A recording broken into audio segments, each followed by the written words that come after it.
सभी स्नेही जनों एवं सुधी साधकों को सादर वंदे। जय श्री कृष्ण।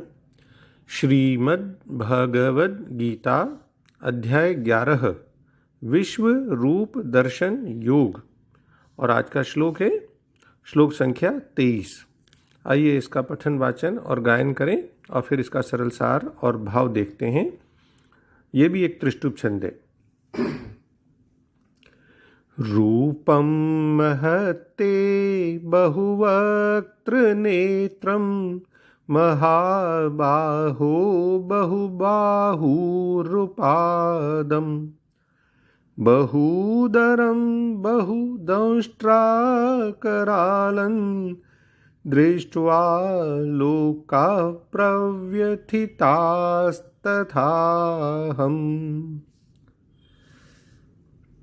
अर्जुन आगे कहते हैं, हे महाबाहो, आपके बहुत मुख और नेत्रों वाले, बहुत हाथ, जंघा और पैरों वाले, बहुत उदरों वाले, पेट वाले और बहुत सी दाढ़ों के कारण अत्यंत विकराल महान रूप को देखकर सब लोग व्याकुल हो रहे हैं तथा मैं भी व्याकुल हो रहा हूँ। Lord, seeing this stupendous and dreadful form of yours, possessing numerous mouths and eyes, many arms, thighs and feet, many bellies and many teeth, the worlds are terror-struck and so am I।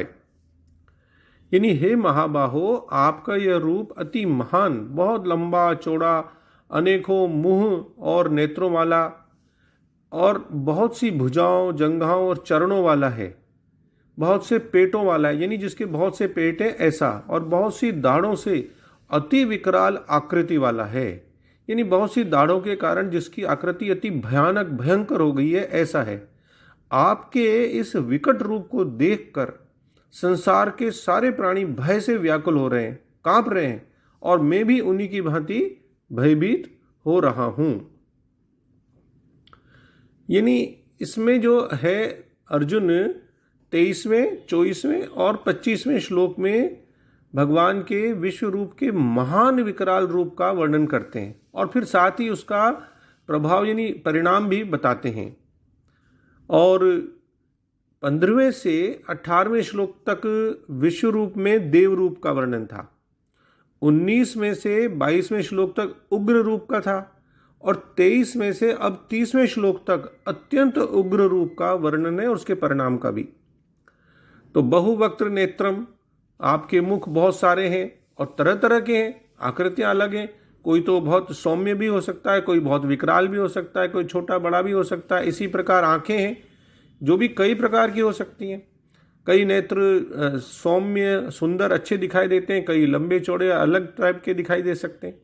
इसी प्रकार बहुबाहु रूपादम, यानी हाथ भी बहुत सारे हैं, उनके अलग अलग आकार प्रकार बनावट हो सकती है, विलक्षण विलक्षण है, जंघाएं विचित्र हैं, चरण भी तरह तरह के हैं।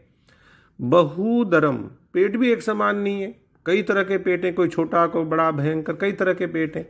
बहुदंष्ट्रा करालम दृष्टवा लोका, तो मुखों में भी बहुत सारी विकराल दाढ़ें हैं। दाढ़ें कब दिखती हैं आपको? जब किसी का मुंह खुला हुआ हो। जैसे शेर का मुंह खुला हुआ होता है तो हमें अंदर तक का सारा जो है दृश्य दिखता है, उसकी जो कैनाइन्स हैं और बड़ी बड़ी दाढ़ें हैं, और ये बड़ा भयानक हो जाता है वो रूप शेर का भी।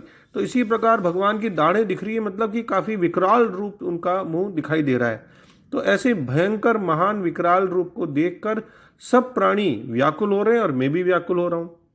इसमें पहले भी आई है ये बात कि अनेक मुखों नेत्रों वाली और सब लोगों के भयभीत होने की बात आई है। फिर अर्जुन एक ही बात को बार बार क्यों कह रहे हैं?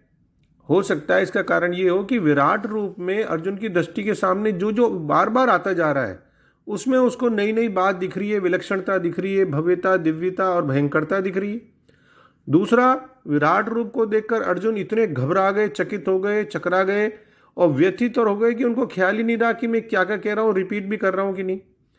तीसरा, अर्जुन ने तीनों लोगों के व्यथित होने की बात पहले कही थी, पर यहाँ क्या कह रहे हैं कि प्राणियों के साथ साथ स्वयं के भी व्यथित हो रहा हूँ, मैं खुद भी व्यथित हो रहा हूँ। और एक बात को बार बार कहना उसके भयभीत, अर्जुन के भयभीत होने, डरने और आश्चर्यचकित होने की निशानी माना जाना चाहिए। देखिए, हम भी जो संसार में अगर कभी बहुत ज़्यादा डरे हुए होते हैं, खुशी में होते हैं, दुख में होते हैं, आश्चर्य में होते हैं, तो स्वाभाविक है हमारे बार बार मुंह से एक ही बात निकलती है। अगर कहीं पे अचानक हमने कोई बहुत बड़ा सांप देख लिया तो हम बार बार सांप सांप सांप कहेंगे। इसी प्रकार अगर कोई भगवान से प्रार्थना करते हैं तो भगवान बचा लो मेरे को, भगवान मैं मर जाऊंगा बचा लो, इस तरह से हम बार बार कहते हैं। तो इस तरह से जो मतलब ये है कहने का कि डर में, खुशी में, शोक में, आश्चर्य में, चकित होने में एक ही बात को बार बार कहना पुनरुक्ति दोष नहीं माना जा सकता। और यहाँ भी मतलब जो भी दिखने और देखने वाले, व्यथित करने वाले, व्यथित होने वाले सब प्राणियों स्वयं अर्जुन भी भगवान के विराट रूप के अंतर्गत ही हैं। जय श्री कृष्ण। ओम श्री कृष्णार्पणमस्तु। डॉक्टर BK शर्मा के प्रणाम और किसी भी भूल अथवा त्रुटि के लिए क्षमा।